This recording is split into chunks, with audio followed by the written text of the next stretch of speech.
Hey everyone, welcome back to Alex Carter Explains. I'm Alex and today we're talking about something that literally controls your financial life in the UK and USA, your credit score. Now, I know what you're thinking, Alex.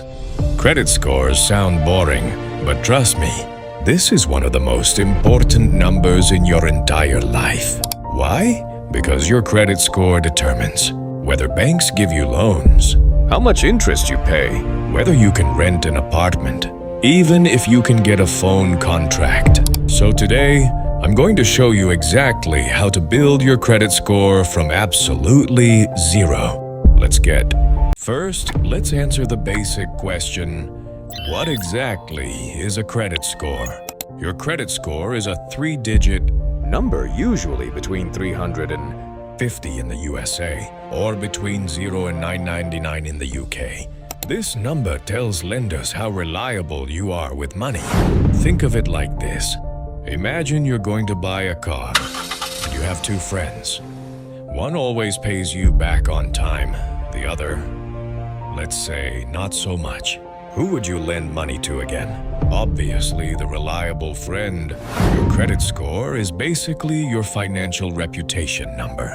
It's what banks check when you ask for a loan, credit card, or mortgage. Different credit score ranges with colors. Red, 300 to 600. Yellow, 600 to 750. Green, 750 plus. In the USA, poor credit score 300 to 600. Very hard to get loans. Fair credit 601 to 700. Possible, but higher interest rates. Good credit 701 to 750, banks like you. Excellent credit 751 to 850. Best rates available. In the UK, it's slightly different. Poor 0 to 438. Fair 439 to 530. Good 531 to 670. Excellent 671 to 999. But here's the thing, if you're starting from zero, this might seem impossible. But I promise you it's absolutely doable.